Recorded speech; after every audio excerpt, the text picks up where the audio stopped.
Well, hello, hello, hello, everybody. If you are joining us live, it is 2 o'clock Eastern, 1 o'clock Central. You can do the rest from there. I have given up. And if you are joining us live, it is time for another kick-ass career conversation. I am Kim, and my lovely co-host is here. I'm Louise, and we are joined by Laura, yes. Hello. Hello. Laura.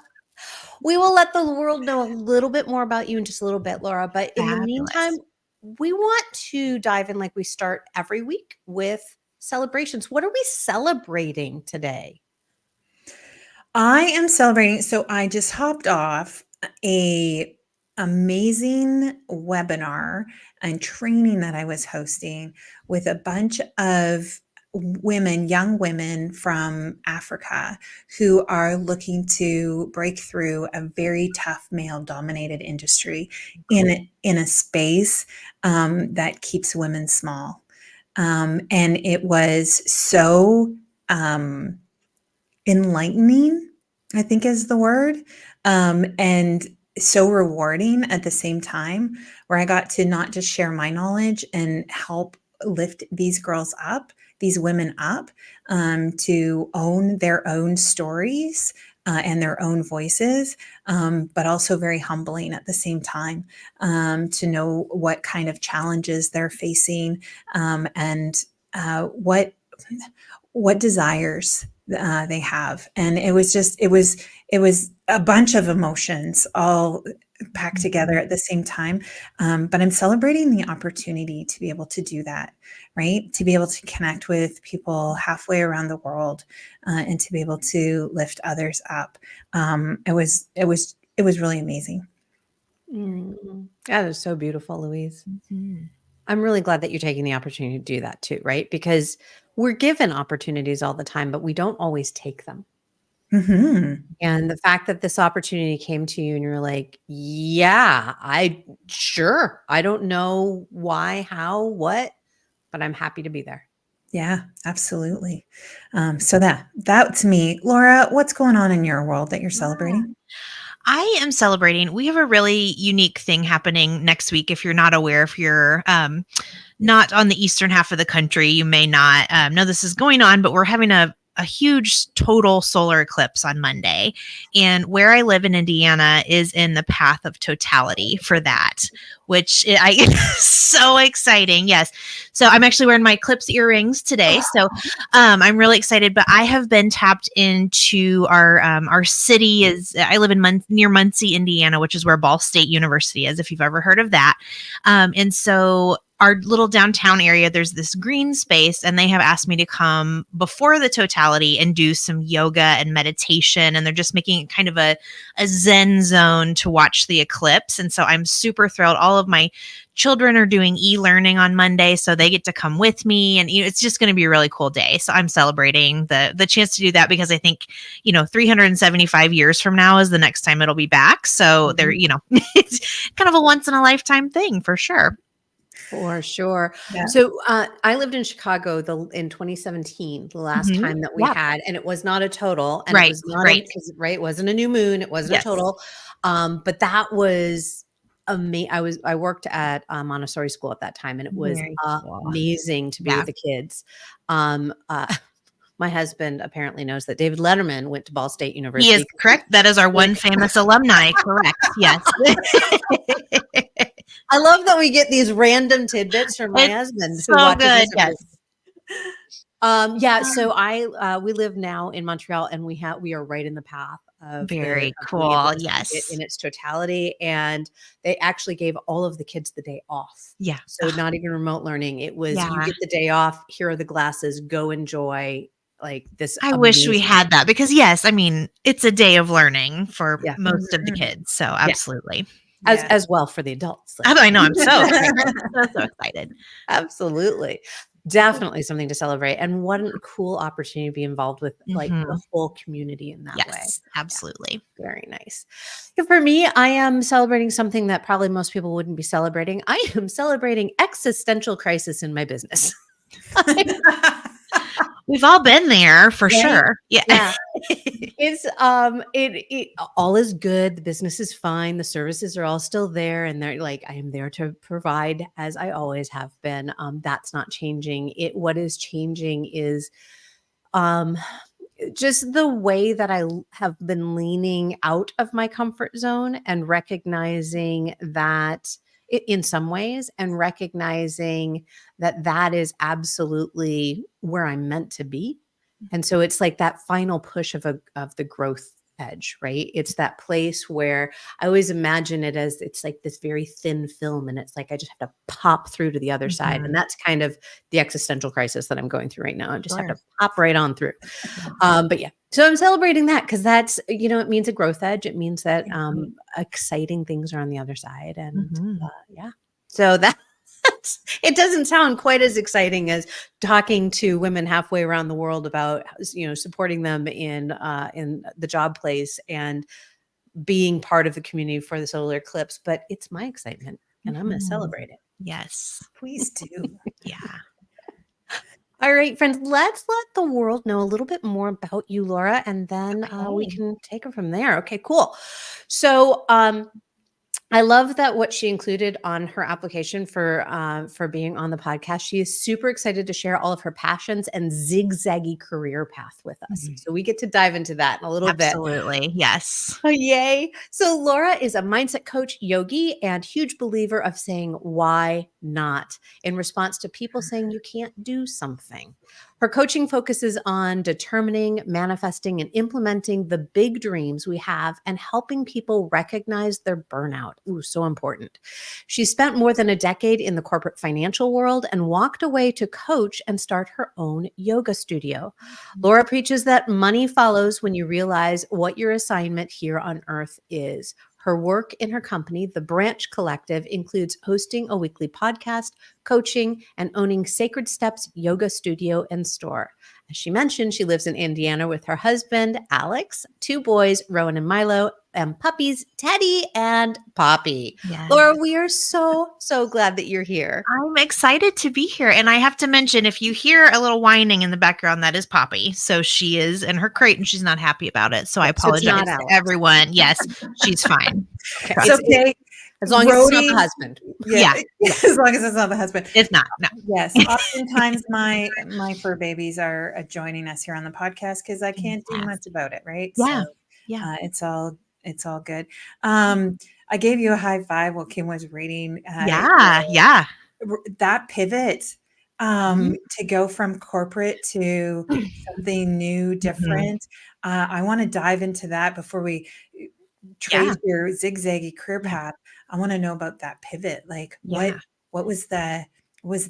What instigated that? Yes. So this, and it's really interesting that we're talking about this right at this moment, because I am approaching, that was exactly 1 year ago this month that all of that happened. So I am 12 months out, even though it feels like it was yesterday and 20 years ago all at the same time. So it's, so I have to back up actually 2 years before that. I experienced the loss of my mother pretty suddenly and my grandfather, who was absolutely my person, within a 6-week span. And that itself was a lot. But on top of that, they lived together on my grandfather's farm, my dad, so I'm trying to coordinate everything. We couldn't tell my mom that my grandfather had passed away because she was so sick. We were, it would set her back. And so it just, oh my gosh, just a whole summer's worth of trauma for me in 2021. And so, 2022. Sorry, I get my years mixed up here. So before all of that started to happen, I just really wasn't feeling super great in my career. So I had been a mortgage lender for 7 years, and I had been a very successful mortgage lender. I was at the top of my company.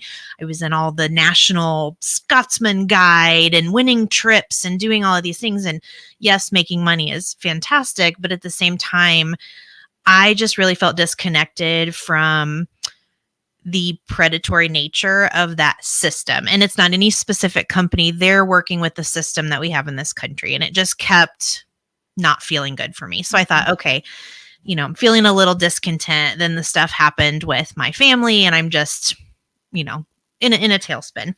So at the end of that, just a couple of, it was probably like death by 1,000 paper cuts, really. A couple of, final minor things had happened at that company. And mortgage lending is weird because you don't really have a resume and apply and go get a job. People come looking for you, or you go to say to a company, what can you offer me? And so I had all of these offers. And meanwhile, I don't know how much anybody knows about this, but this is 2020, 2021, 2022. The mortgage market was crazy. I mean, crazy. I was working, I always joke, when do I get my furlough for COVID? Because I never got one. It was very crazy. But so, just all of this is happening. And so I finally decided, I think it's the company. They had done a few things that I wasn't really pleased with. So went to this other company for about 6 months. And I was just getting sicker and sicker mentally and physically. And, finally dawned on me that this is not what I want to be doing. And it's very hard to walk away from a multiple 6-figure job. And so, of course, my husband's like, what do we do? We joked that he was retired. He had been a stay-at-home dad for 3 years.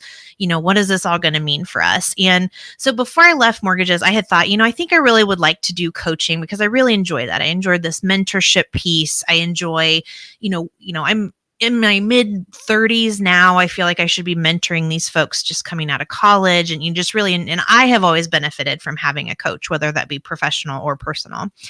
And so, I thought, okay, I'm going to try to get this going, and then just kept getting sicker, and decided to go on medical leave. And because I hadn't been at the company, a lot of the laws and things didn't apply. And so my company was like, yeah, we just think we're going to part ways with you at this point in time.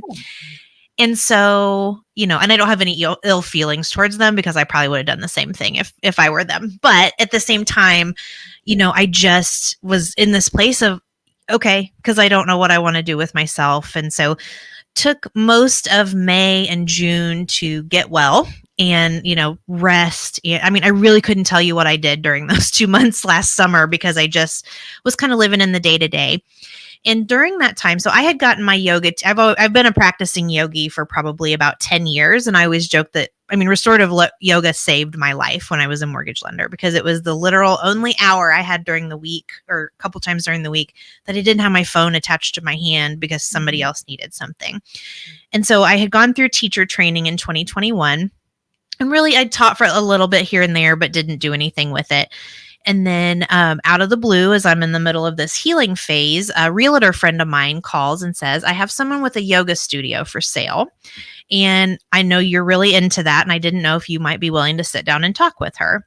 Well, we did. And I had kind of known her since a small town and, didn't know her well, but we sat down and talked, and it just didn't work out financially and for several other reasons for me to purchase the building. But she said, I really feel like you're supposed to be in this space. Would you consider taking one of these units and opening your own studio here? And me being in the middle of, I don't know what I'm doing with my life, said, yeah, sure. Let's make this happen. So that was in July, and we've been kind of building and growing, and I know nothing about owning a yoga studio, but here we are, a year later. And, I also do some nonprofit work just for, insurance and paying the bills and that kind of a thing. But I'm slowly working myself out of that, which is fantastic. So yeah, that's the dumps. I just put a match on it and walked away. So it's, yeah. Hey man, I get it. Yeah. I get it too. Yeah. I pulled one from the same matchbox. Yeah. Sometimes it's like you just know that there's nothing there that you can salvage in that space, right? And you do need time to step away and heal and go through all of that. And I think grieving is a part of that too, right? Hugely.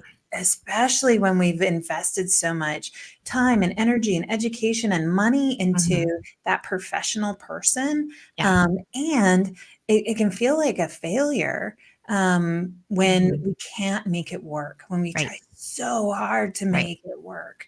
Right. Yeah. And I think, for me, it was grieving too.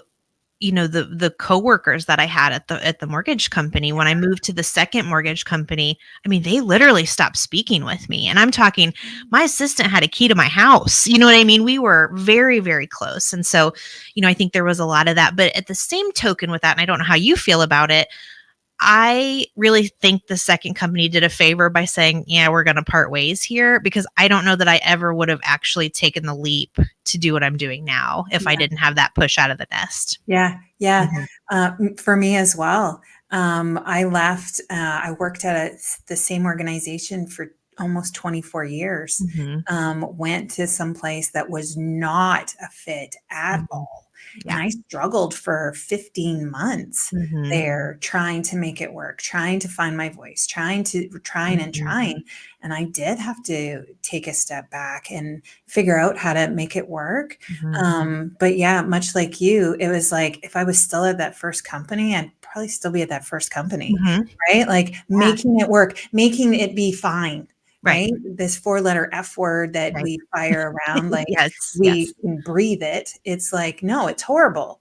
Right. It's fine. And it's you, actually and you horrible. justify it a million ways, right? Well, I'm making good money, or, well, I am also doing these really good things in the community, so it must be okay. And, absolutely. Yeah. It's not fine. No. I'm just going to say it's not fun. So I left a nonprofit. My last job when I was working for somebody else, where I went full-time into entrepreneurship, was in the nonprofit sector. And I was working for a nonprofit that I had been at, the Montessori school that I had been at for 10 years. And it was really hard for me to leave that organization. Not only was it a really wonderful organization, and I really loved the people that I worked with there, my daughter was also a student there. And so while I was still going to be connected, it was going to be in a very different way. I wasn't going to have that same feel. And so it was very hard to leave. My heart is still with them, honestly. I went into another one as a safety net, because I wasn't quite ready. Like, I had already been working on my business. I wasn't quite ready. Okay.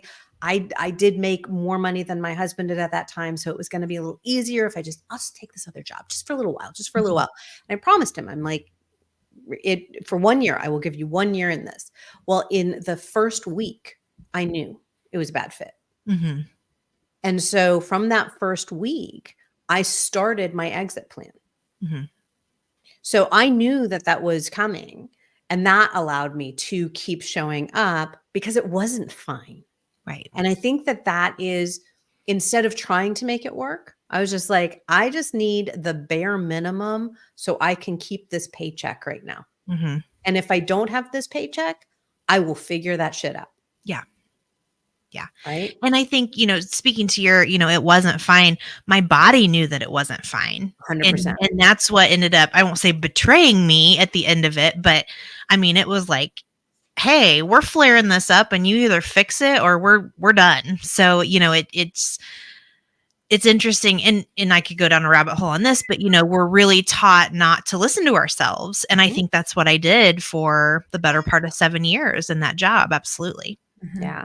Our bodies are so wise. I was just having a conversation with a client of mine yesterday. She, at a position she had a while ago, ended up having a lot of mouth pain and mouth sores. And it was very scary. It was, right, what's going on with this? And what was interesting was, in that role, she was actually being silenced, and it was showing up. It was manifesting as pain in her mouth. Yes. She's in another role where now she is starting to feel a different symptom. And I said, what is your body telling? Because your body is so wise. Your body actually indicates what the problem is. Right. And yet we ignore it. And we go through Western medicine that tells us, right, take all these supplements, have all these tests. And if you're in the United States, it's like every test immediately, do all the things, spend lots and lots of money. And we don't know what's wrong with you. Right. And yet, you know what's wrong with you. You're misaligned. And that gets to what we were going to talk about as our topic today, this idea of aligning our passions with our profession. And you kind of alluded to this idea, like yoga had been a part of your life for a decade or more. So how did you know when this offer came to you of, I can say yes to that? Yeah. I think it really started, and I feel like I've always been a person that's pretty good at recognizing this might be an opportunity. I'm not usually a person, I joke with my husband because he always, I'm like, do you want to do this? No, is always his answer. And that's not me. I do stop, and he's so much better than he used to be. But, I stop and think, okay, what, and part of it is the I can't do anything 20%. So if I'm practicing yoga, by God, I'm getting the teacher training, and then I'm gonna, and that's just my personality a little bit too. But I had actually taken a hiatus from teaching, and someone that I knew here in town, this was before all of this stuff happened, said, hey, would you think about teaching a class at noon on Friday? And I thought, well, I'll try it for, a month or two and see how it goes. And I had really missed teaching. And because, when you're teaching, that's the best way to learn something. And so I had really missed my own practice, had missed, just that connection. And I think it also brought me in a room, good or bad, yoga people have certain characteristics. And I love some of those characteristics. And so it really brought me and my soul back to a connection with, what, people do exist, not giving a crap what the mortgage market is doing today. And, that was so revolutionary to me that, oh my gosh, the average person probably couldn't tell you what their interest rate is on their mortgage right now. So, just some of those kinds of things like, oh my gosh, but I had been being told in that corporate environment that this is the end all be all. And, we drive the world and, blah, blah, blah, blah, blah. So it really kind of opened my eyes to what was possible. And I think with the ownership of the studio, I had been, I when I travel, I go to yoga studios. When I've taught at several yoga studios, all of those kinds of things. So I kind of knew what I wanted and what I didn't want. And I really saw that there was a need. I really love to focus on the more spiritual and metaphysical side of things. My studio is very, it's a very gentle studio is how I would describe it. So, we're not doing the hot power yoga, and you will never see me with a 6-pack of abs, like standing on my head most of the time. It's, but I really saw a miss for that, because one of the studios I taught at is a wonderful place. It's a hot studio. It offered a very specific clientele of folks. And I'm like, there are more Lauras out there that, that need to be shown yoga can save your life if you're in this career that's killing you. And so I think that is really, it was, again, I don't want to say this death by 1,000 paper cuts, but it was just these little glimmers of things of like, this is what you need to be doing because, you've been put here for this reason. And it's been really cool to see that with the studio. I mean, most of the people that come to my studio have never done yoga before. So that's why I love it. I don't see it as a competition for these other places in town that I love, because these are folks that, have never, I had a lady, she emailed 18 times before her first class. She's like, I'm 60, I'm overweight, and I don't think I can do this. And we're like, just come. And she was brave enough to just come, and she loved it. And she's come back, and, all of those kinds of things. And so I think, that really just really kind of focused in everything that I was looking for at that moment, and has continued to kind of blossom and grow out from there. Yeah. It's the word that I heard that I think we confuse, I think, purpose with passion all the time. And what we're actually talking about, I think, is aligning our purpose with our profession and really honing into that inside and who we are, with how does that manifest on the outside world and that alignment? Because I often get this comment, and you tell me if you've heard this, is like, well, we just can't do our passion for a paycheck. It just wrecks it, right? The joy that I get out of this passion project, it's just going to ruin it if I put all of that weight on it to bring me what I need it to bring me. And I think, yes, I do hear that a lot. Absolutely. And I really think that's a personality depending statement. And it also depends on what, there are definitely things about owning a yoga studio that I wish I didn't have. I wish I could just go and do yoga every day, but no, I have to do payroll, and I have to pay the rent, and I have to, make sure there's salt outside the doorstep, and, all of those little things that, that's not the yoga part of it that I love. But at the same time, yeah, because I also get into it too. Like, I would love to just go and take a yoga class. That doesn't happen for me very often because I'm teaching 6 classes a week. And so, I think you're exactly right there. But, but there are other people I know that, the nonprofit that I work at is a great example. Her passion is youth facing homelessness, and she has turned that into work. And so, the gal that founded the nonprofit. And so, she has literally just exploded this passion that she has and brought other people into it. And so I think it can go both ways. But yeah, if it's a case, but I think what I want to say about what your statement was, you don't have to make your passion. You can love to crochet and not crochet to sell things on Etsy, right? Like you can just enjoy your hobbies, but I think there's a way to do both of them.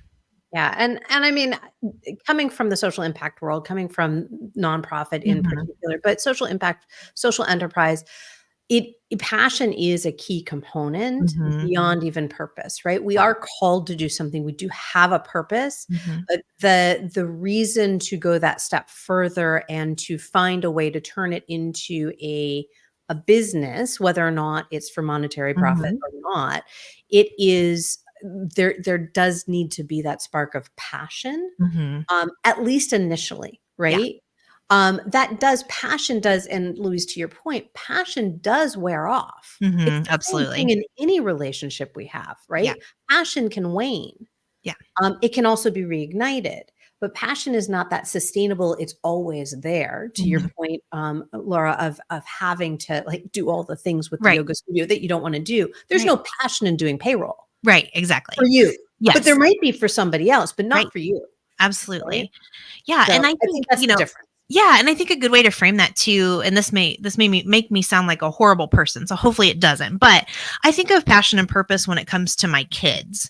So there are days I have no passion to be a mom because you know what I mean? If somebody asks me about what's for dinner one more effing time, like I'm just going to be, but that is my purpose. My purpose is to be a mom, and deep down I'm gonna make the dinner because it's my purpose to be their mom. And but other times I'm like, I am put on this earth to be a mother. I love my kids. And and so I think you're exactly right. That kind of ebbs and flows with with life and what's going on and what outside factors are, time of the year, how are you feeling, all of those kinds of things. I think it's that spark. Right. When we think about when we came up with this topic of aligning our passion with our profession, I think that spark, right? That moment of I'm going to say yes to the yoga studio, that moment of I am going to be the best mortgage lender ever. Right. That's how I felt when I started practicing law. That's how I felt when I went into the entertainment industry. It's how I felt when I was in the nonprofit sector. It's how I felt when I became an entrepreneur about being an entrepreneur, which was really interesting because my spark was entrepreneurial, and I needed to find how to align that spark with something that I could bring into the world. Absolutely. And so I think that's the interesting part for me is like, how do we identify, or what tips do we have for people that are listening in on how to identify when that spark is something that you might want to align? Hi, Charlie. You might want to align with your profession. Yeah, I think for one of the tools I use a lot for myself, and I encourage my clients to use, is when you're so let's say you have an opportunity put in front of you. You need to make sure most of the time, now it's not like, should I go grocery shopping? This doesn't apply to that. That's, completely, but when it's a big decision, is it a full body no or a full body yes? Meaning you can feel that in your body that there's something in this that's going to align with you. So, you've already decided to be an entrepreneur. And so maybe you're trying to, and I'm just throwing things out here, obviously, but, maybe you're trying to decide between owning a boutique store and making your own fishing rods and something else. And so as you're looking, and so as you're looking at these options, and that's what the yoga studio was for me. I really don't know what I'm doing, but this just feels right. And so I think, again, it kind of goes back to what we talked about with making sure that you are listening to yourself, because you always know the answer. And that's really frustrating sometimes, to know that you always know, because it's not always what you want the answer to be, but your body and yourself is going to know that answer. And so I think, yeah, and giving yourself appropriate space. Not that we don't, sometimes we do have to make snap decisions on things, but when it's things like this, just really making sure before you get too far down the road that you have stopped and really evaluated that for yourself. Yeah. Louise, what do you work with your clients on in this way? Well, it's so interesting, because you're right. We do know the answer. Mm-hmm. And we get stuck here all of the time, right? This is what it should look like. This is what it should be. This should. This is what everyone else is telling me. Yeah. Right. And to really take a pause for a moment and work on, how do we find our own voice in that, right? How do we get back into our heart and our gut, and really understanding what that can be, what it can feel like or sound like, or whatever that is. Right. And so it is a lot of that. I work with so many folks before we do anything about your career, about like what decision or crossroad you're at, what wall you're up against. It's like, who are you? What are your values? Right. What's important to you? Like, in the whole totality of who you are, not just the work that you do. And when we can just pause and slow down for a moment, we actually like start to hear our own voice in that, right? We bring up other things, because we have all of these other parts and all of these other voices, but we do have to be able to do that. Laura, when you were talking about this whole body yes, and that our body knows, it's like I'm learning that. I'm in that space still, even after being an entrepreneur for 6 years and my whole other life I had before. It's like I'm learning what a yes feels like and what a no feels like, because I was never in that space before. I never had to listen to my body before, because the opportunity was put in front of me. Right? It's like, oh, here's a job. Oh, Louise, here's this other thing to do. Oh, here's this other thing to do. And I'd go, sure. Right. And I'd go merrily along, and 25 years pass, and here I am at a completely different place, and I have no connection to my yes or my no. I don't even know what that means. What's so interesting is, so I had been working with a lot of my clients in using human design, and human design is a fabulous tool, particularly around identifying your style for making decisions. And so, I mean, it's good for a lot of things, but that's one of the entrance spaces. And so this whole body yes or no, that whole hell yes, hell no, absolutely works for certain people. There are some people that doesn't work for, because they don't have that inner guidance system. They're just not designed with that same inner guidance system. So learning, whether you use a tool like human design or any other tool, exactly to what you were saying, Louise, is learning what our inner wisdom sounds like is key to identifying, is that a spark at all? Right? Even going back to, I don't even know, is it a spark?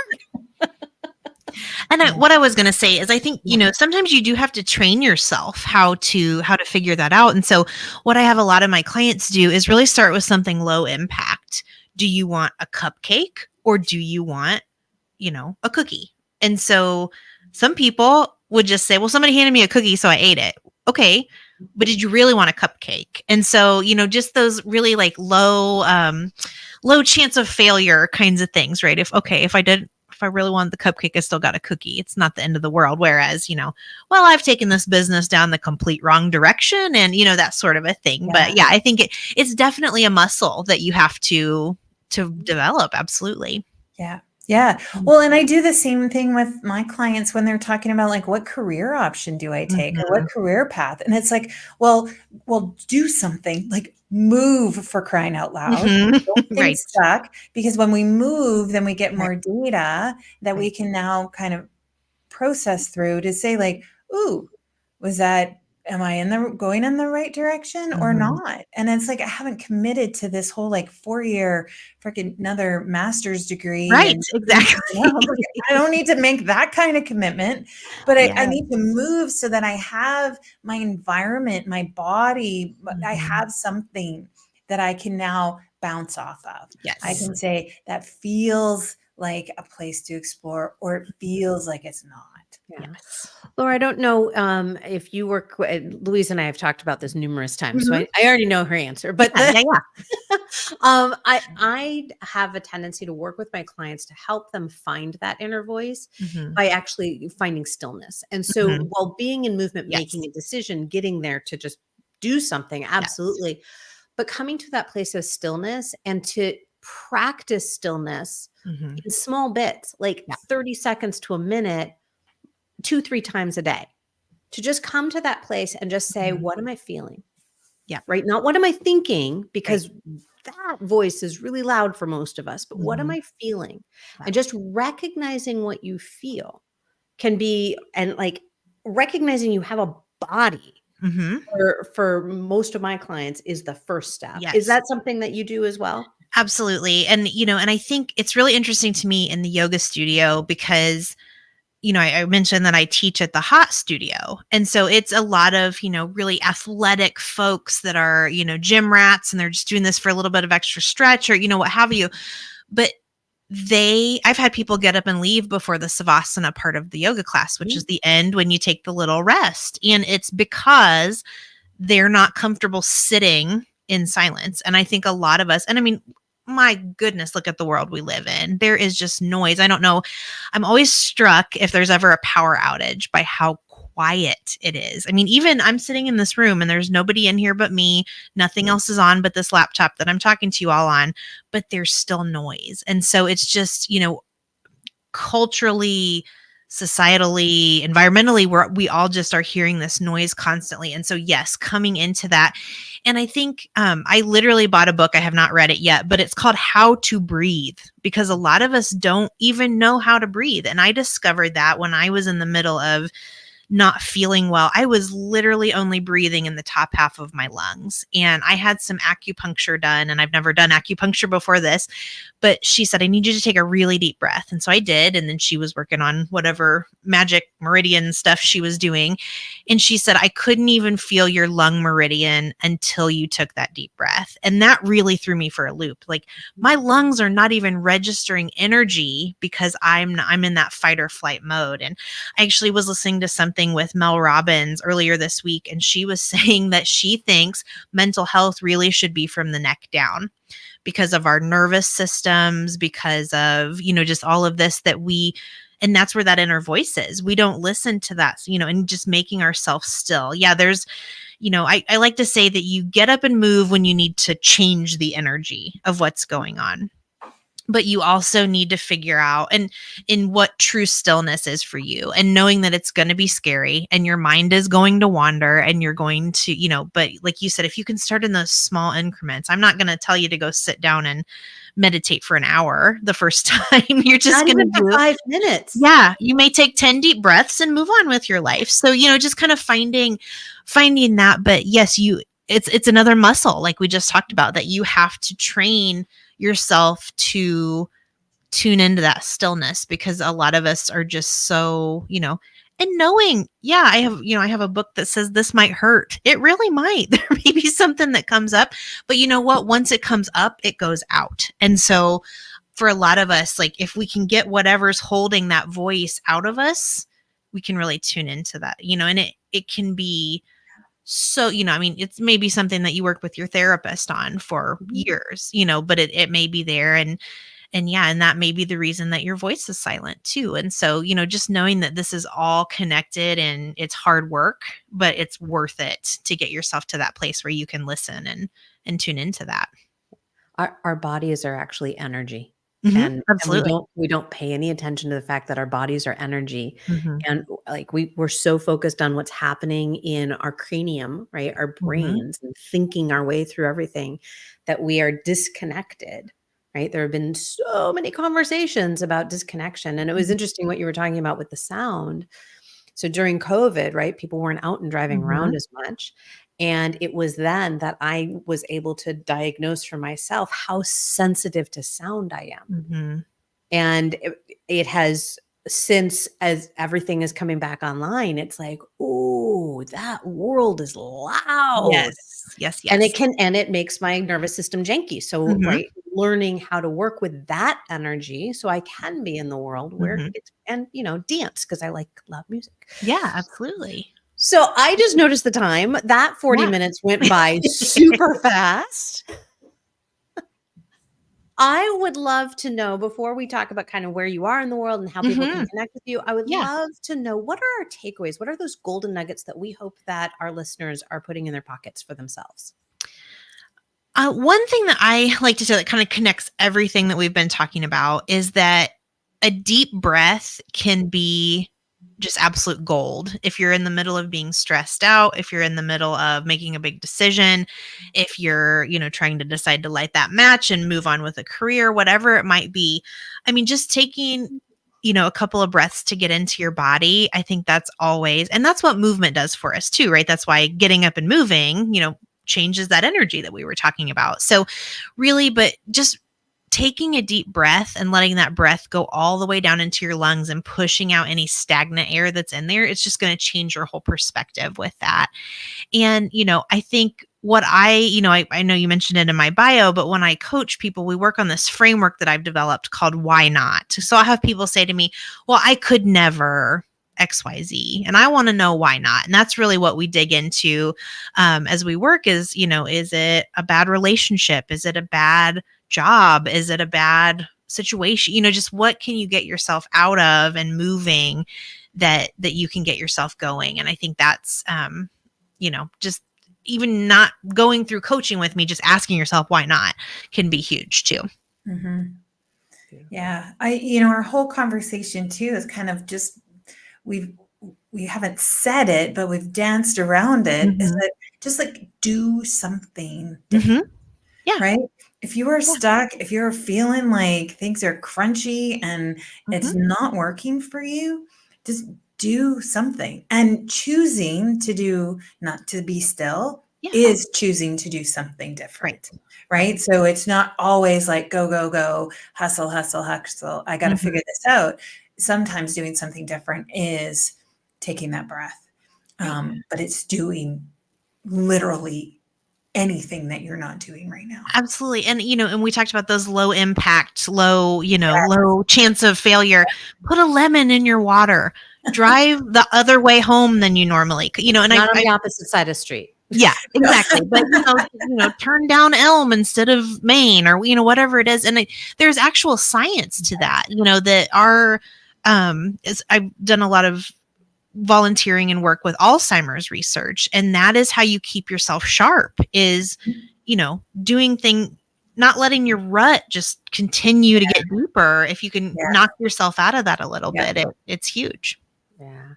The last little nugget that I'd love to just throw in here is what Louise, the little path that Louise led us down temporarily, is this idea of purpose versus passion. And I don't want it to get lost in this conversation that there is a difference. Yeah. And that when we're talking about passion, we're talking about that spark that can dim and can be reignited.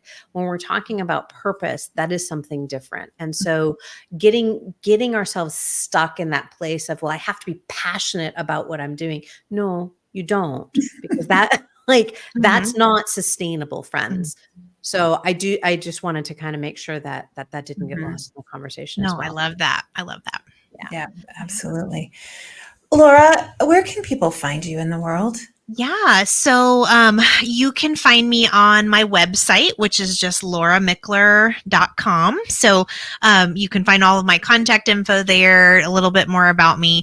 I'm not a web designer, so please no judgment on the website. It's kind of the bare bones basic. But the other place that you can find me is Instagram. And my Instagram is @LauraTakesABreath. And I actually like to do every Friday, I do something called Friday I'm in Love with Myself. And so I do a little 1-minute video of just something to think about today.